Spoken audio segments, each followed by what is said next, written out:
Hello guys, nandito tayo ngayon sa may pamilihang lungsod ng Bagong Lucena at mag-survey tayo, no? Tanungin natin, pulso natin dito sa may Lucena kung pabor ba sila sa ginawang ginawa sa ating Pangulong Duterte.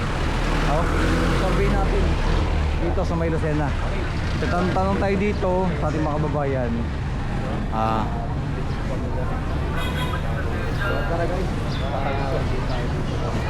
Ayan.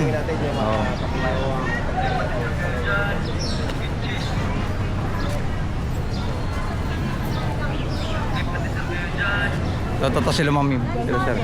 Sila sir, ito sir. Sir, survey lang. Anong masabi nyo sa ginawa sa ating Pangulong Duterte? Ay, maraming pinahirapan. Maraming pinahirapan. Kita mo, kung yun ba'y hindi makukulong mo. Pabor ba kayo dun, sir, sa pagkaka-arresto sa kanya? Oo. Ay, dapat lang managot siya at maraming natiskan. Dapat siya managot. Pabor po tayo doon. Pabor si sir. Ay, Duterte. Kung anong... Masasabi nyo? Ikaw sir. Sir, ikaw, ito. Survey lang. Pabor ka. Ano masabi mo sa ginawa sa ating Pangulong Duterte? Yung pagkakahuli. Oo, pagkakahuli sa kanya. Ay, yun naman, tama lang sa mga bibigyan ng katarungan yung mga napatay. Ay, hindi naman natin kagustuhan na siya yung makulong ay hindi hinihingi ng hustisya mga kababayan natin. Di bahala na ang gobyerno at ano yung sa kanya. Salamat. Thank you, sir. Thank you, Thank you, akong sir. t-shirt. Oh, Hindi rin na.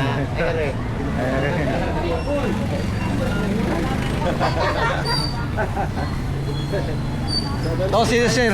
Sir, Ano?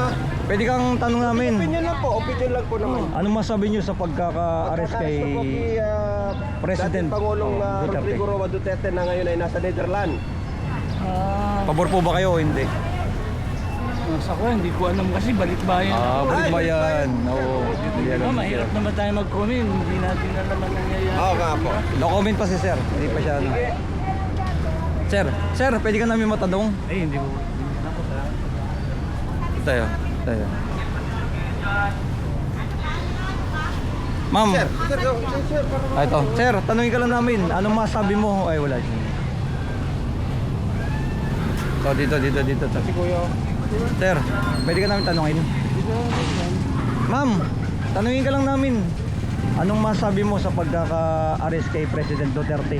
Pabor ka ba o hindi? Ano masasabi ko? Hindi ko alam kasi Hindi alam mo, sir. hindi ako pabor. Hindi ako pabor. Hindi ka pabor? Okay. Bakit po? Ba't hindi ka pabor? Ay, sabi nga nila, hindi daw dumaan sa tamang proseso. Buti na nila, sige po. Thank you. Ayan ha.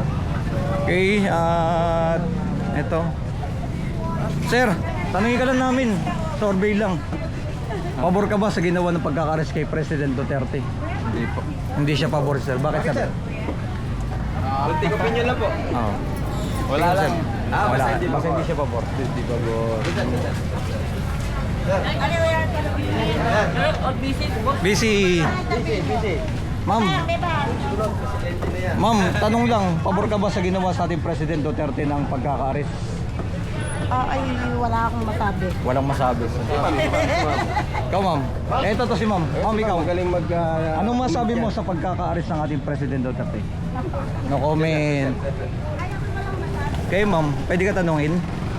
Sir, tanong lang. Anong masabi niyo sa pagkaka-arrest sa ating President Duterte? Dating Pangulong Rodrigo Roa Duterte sa Netherlands. Kawawa naman. Dapat hindi na siya nandito. Dapat nandito na siya. Dapat dito lang. Oo, dapat dito na siya.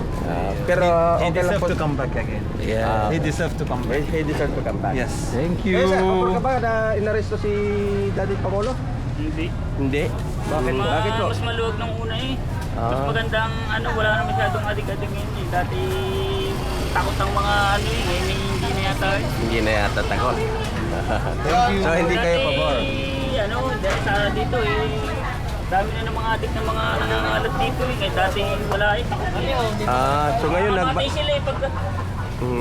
Kano po yun? Ano po? Ayun. Ikaw, sir. Yes, sir. Anong masabi mo? Wala po ako may... Wala akong masabi. Sir, ikaw, opinion lang, sir. Sabi, Okay.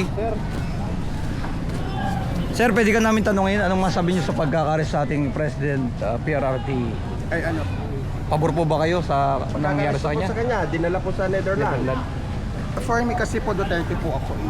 Nung siya kung lumaban, siya po yung binoto ko. So, hindi po ako sang-ayon sa ginawa sa Hindi sa ngayon si Thank you po. Thank you. Salamat po. Okay, mga hindi, mayroon tayong mga nakakasam na hindi sa ngayon. Sir, pwede ka namin tanungin anong masabi niyo sa pagkaka-arrest ng ating President Duterte? Pabor ba o hindi, sir? Oo. Pagdala sa Netherlands. Netherlands. Hindi siya pabor. Ayun, thank you, sir. Thank you. Ito si sir. Sir. Survey lang. Pabor ka ba sa pagkaka-arrest kay dating Pangulong Rodrigo Duterte na dinalangan sa Netherlands? Hindi po. Bakit po hindi kayo pabor? Ganda po ang ginawa ng President Duterte. Thank you, sir. Anong pangalan? Yabagi. Sa Lomo. Sir, ito. Sir, Survey lang. survey lang. Ikaw, sir, pwede ka tanungin? Anong masabi mo sa pagkaka-arrest kay President Duterte? Pabor ka ba o hindi? Hindi. Hindi ba? Bakit po hindi kayo pabor, sir? Maganda naman nagawa niya. Maganda na. Thank you, sir. Nakabukas yung mga adik. Pabor ka ba sa war on drug na ginawa ni PRRD? Ay, hindi ako pabor sa mga polis. Mga polis lang naman ang nag-ano nun eh. Ang sumubra. Sumobra. Ayun yun, si Ma'am daw, si Ma'am. Si Mother. Ma'am. Ma'am. Ano, pabor ka ba sa ginawang pagkaka-arrest kay President Duterte o hindi? Ay, hindi ko alam yun, no comment. No comment. Ikaw, sir. Sir. No comment. Basta Duterte. Basta ako Duterte, no comment. No comment. Thank you. Ano? Duterte si Mami, no comment lang. Ma'am, ikaw, pwede ka namin tanungin? Ikaw, sir. Pwede ka namin tanungin? Ano masabi mo sa pagkaka-arrest sa ating President? Pangulo. Oo. Naresto po, dinala sa Netherlands. Pabor ka na Na hulihin. huli siya. Bakit, sir? Bakit? Siyempre, marami na ang Pilipino na inano niya. So... Pabor si sir. Thank you. Thank you, sir. Saan tayo? Okay. At isa ba ba? Ito si sir. Sir, pwede ka namin tanungin? Ano masabi mo sa pagkaka-arrest sa ating President Duterte? Pabor ka ba o hindi? Kaya ano sir? President Duterte, dinala sa Netherlands. Ay, Ano masabi mo doon? wala akong masasabi. Nagawa ng... Wala talaga. Busy ako sa trabaho. Busy. Hindi pa niya alam. Hindi niya ano. Ito si sir. Sir, pwede ka namin tanungin?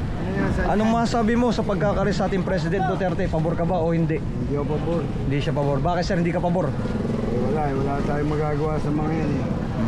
Wala silang mga ginagawang maganda sa tao. Puro sila politika. Ayan. Yun, thank you. At least nakita natin, no? Ano? Sir, okay lang. Ako sa pagkaka-aresto kay Pangulong Duterte, dinala sa Netherlands. Pabor ka ba o hindi? Pabor pa o hindi? Pabor po kayo na dinala sa Netherlands? Hindi siya pabor. Bakit hindi kayo pabor, sir? Sir, tanong lang. Pabor ka ba sa ginawang pagkaka-arrest kay President Duterte sa dinala sa Netherlands? O hindi? Depende. Depende. Tatay. Okay, yan ang ating pinaka-latest update natin. Eto si ma'am. Ma'am, survey lang. Sena City at yan. Sir, survey lang. Tanong lang. Pabor ka ba sa pagkaka-arrest sa ating President Duterte na dinala sa Netherlands? hindi po sir. Hindi. Bakit, sir? Bakit hindi ka pabor? Kasi wala naman siyang sa ano ko, wala naman siyang naging kasalanan, wala namang warrant of arrest na binaba para i-arrest siya. So ano panawagan niyo, sir? Ibalik dito sa Pilipinas? Oo, ibalik na lang muna para kung may kaso man, gawa nila ng warrant of arrest para mas malinaw sa mga tao. So, dito na lang sa Pilipinas kung sakaling may kasalanan. Opo. Okay, ito ang ating pinaka-latest update sa Lucena City. God bless sa inyong lahat dyan. Nasa paligid tayo sa Lucena City. God bless.